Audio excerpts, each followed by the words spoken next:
you have the last question.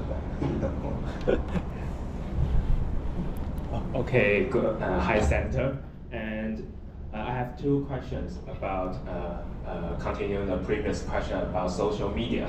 Like in these days, like we teenagers or even adults will use like YouTube Shorts, Instagram Reels, or like TikTok, and these cause a lot about mental health or even like eyes problem. And in Taiwan, we are now discussing that we are going to ban like our smartphones or tablets during the class time. And how do you think the government should respond about the growing mental health crisis among youth? And about the second question is about these days in Taiwan government, we are like encouraging like young people to engage in policy or even like discussing policy. And do you agree that in US we should like let more young people to step in the democracy or to like to discuss about like public affairs, this kind of things, and what should we do about that? Thank you. Yeah, so I'll take the first question first. So a few thoughts when it comes to cell phone use and social media and use in schools and whatnot. Like, we have looked at those policies here in Maryland and other places in the U.S. Like, should kids, you know, at what age should they have access to a cell phone in the school, right? Because they're either viewing things on TikTok or YouTube Shorts or Reels and other things that are out there.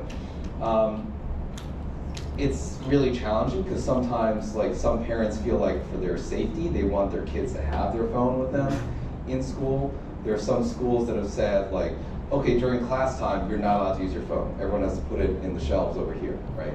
To focus on the class work that's going on, because everyone's distracted looking at their phone, right? So some schools have said, like, that's our new policy.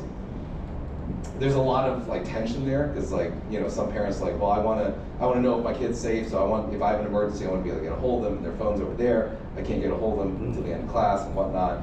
Others have said that, like, you know, some people actually do use their phones to learn from. They're looking something up while the teacher's talking and not just looking at YouTube Reels, right? Like, sometimes they're actually doing the right thing, right? And if you don't let them have their phone, they can't, right? So this is a, from a policy standpoint, something we've been discussing. There's no real answer, right? It's been really difficult to come up with a universal policy. The other challenge that we've had here in the US is that, as you've seen and heard, we have a lot of mass shootings and school shootings that occur, right? So parents actually do feel like, you know, my child needs their phone. Like, what if all of a sudden there was a shooting, their phone's over there, and they had to run, like, they can't get a hold of it, right? So that can be, you know, really challenging, and to come up with a universal policy that works for everyone. I think the mental health piece is real. You know, I think, back to the model minority question, Juno, that you had back there, is that we've seen a lot of youth here, particularly Asian American youth, that have had mental health challenges. We know culturally people don't like asking for help. That's just, you know, culturally how people are. You know, particularly in the Asian American community, we feel like dealing with it ourselves, or there's a shame or a stigma of that, of asking for help or seeking mental health like treatment. And so, you know, that can be very difficult. We've seen like things, you know, back to the model minority myth, we've seen rates of like suicide probably be higher in the Asian American youth population than the general population. A lot of kids here are under stress, whether it's because of social media or parents or just studies, or everyone's like trying to gun for better grades. Like, there's a lot of stress, particularly for our Asian American students here. And so things like suicide and depression, very real, and oftentimes they're not seeking help. But social media is not helpful. You know, when we went to school, there was no phone. Like, you know, people are making fun of people or bullying people on their phone, and within, you know, 30 seconds or a minute, the whole school could know it, right? Because you guys see it on your phone through social media or Facebook or whatever you're using, or Instagram. Like, we didn't have that. Like, when people were bullying or making fun of people, it was all by word of mouth. And like, the whole school wouldn't know in like 30 seconds, and it was like, you know, bullying or mocking or laughing at that person because of what they were what they wear, or what they're eating, or how they look, or whatever. Like these days, like that bullying that happens is like very real, and this is where social media probably not super healthy and helpful, right? It's not good for students' mental health. You know, to your second question about getting young people involved in policy making, I think it is important, right? And it's a good way to end, you know, this talk, that like, you know, we see so many problems, and you all have very different interests, right? That when it comes to all these areas and fields, like we have big problems, right? You're interested in international communications, like when it comes to foreign policy, you know, there are conflicts around the world that we've, you know, more than we've ever seen in the last couple decades. When it comes to the environment, like the environment is changing in ways that, you know, we don't even understand. And you all and ourselves are gonna have to live with it and have to figure out how to deal with it. When it comes to technology and social media, like we haven't figured out how to properly regulate social media. And maybe there is no good way to regulate it. You know, when you see things like in technology, AI, like AI is probably gonna replace the radiologist, the radiographer, who's looking through these dental x-rays or chest x-rays or any x-rays or CAT scans. Like, you know, radiologists, when they're reading these things, get tired. AI doesn't get tired, you know? So AI is gonna change so many different fields. And so whether it's, you know, environmental policy or trying to figure out and how to put proper boundaries on AI, or dealing with mental health issues that are only continuing to grow for our youth, or dealing with, you know, the fires that are taking place around the world, or the conflicts and the tension in our own democracy, and an environment that's burning up literally. Like, you all are gonna be the solutions to that. We have to figure out how to work our way out of all these challenges and problems. And there's so many of them. But like in whatever field you're working on, whether it's like pharmacy and trying to get people affordable drugs, or foreign policy, or technology, you know, or physical therapy, like we have an aging population. The world is growing older, you know, but we don't have more healthcare workers caring for them. You all are gonna be looking at these problems and trying to find that solutions. You know, we're leaving, we're on our way out the door, you know, in many ways. But like, you all are gonna be living with these consequences for so much longer, but the solutions are all with you, right? They're up here. They're working with other people. They're building those relationships, building those networks, connecting with people, whether it's in Taiwan or around the world, to help work together to address these problems and find common solutions. Like, we're relying on you, because like, we've messed up the world a lot.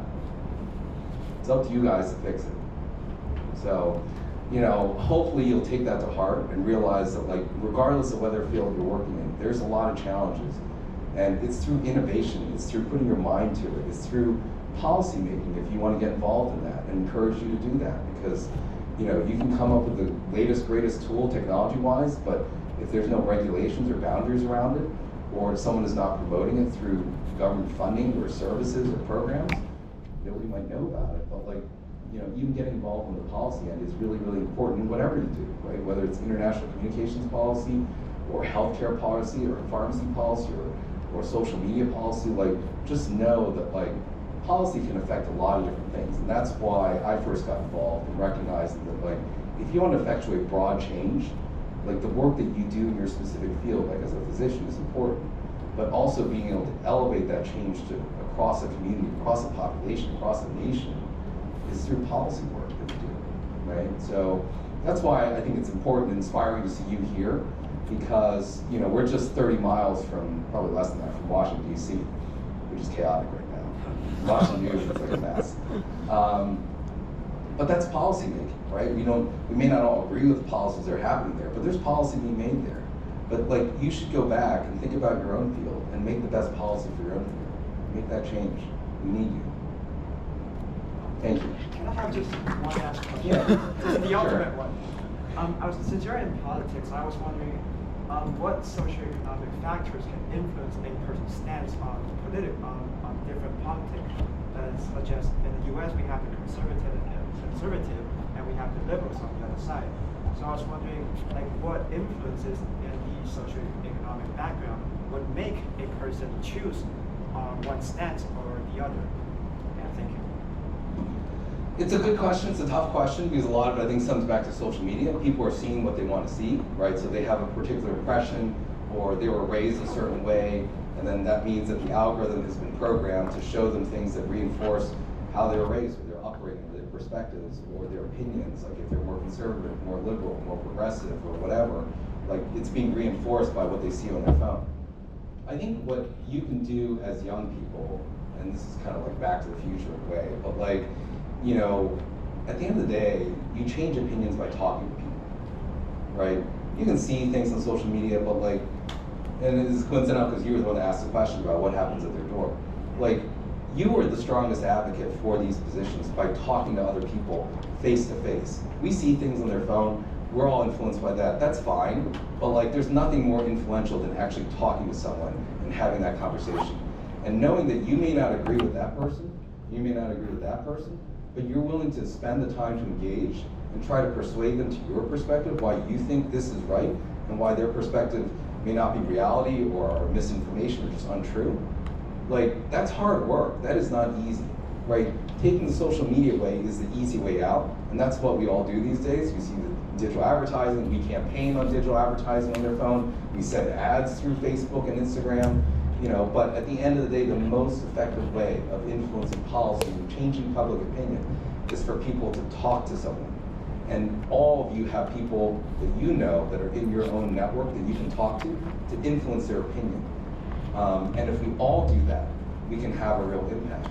The other thing is to vote. Like, I don't know what the voting rate in Taiwan is, but in here, you know, you're lucky if you get 50% of Americans to vote in a presidential election. Some countries have mandatory voting, like Australia, it's mandatory, so like almost every, they have like 90% participation turnout for voting. Taiwan, I'm guessing, is much higher than our 50%, but like, you know, half the population didn't even vote last time. You know, and then now look what we have. So, you know, that's where mobilizing people, talking to people, you know, you all have your networks, communicating, but having that connection, that personal connection, is how you break through some of the socioeconomic barriers or socioeconomic factors, because at the end of the day, human beings are social people. Like, civilization passed on information by talking to people. Before there was written paper or written form, information was passed along by talking to people. And so that's really at essence like how you change public opinion is by talking to people. You all can do that, right? So you all can be that change that we need, but it's not easy. You know, it's easy to just put things on social media and think that will change things, but it's the same people that are doing the same thing. The people already agree with you within that. The hard work is going into that room and talking to people that don't look like you, don't feel like you, don't know why you're there, but you're trying to convince them.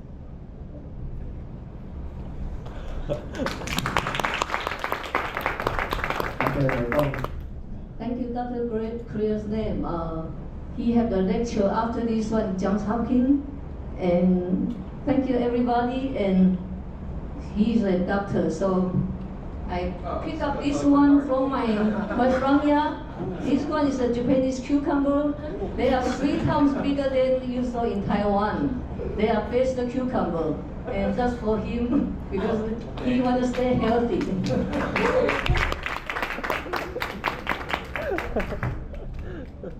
Thank you. Well, thank you. Enjoy your time here in the U.S. It's really great to see young people here. Seriously, be the change that we need in this world. Thank you. Okay, the students also prepare a small token of souvenirs from our state senator. Dennis, Dennis.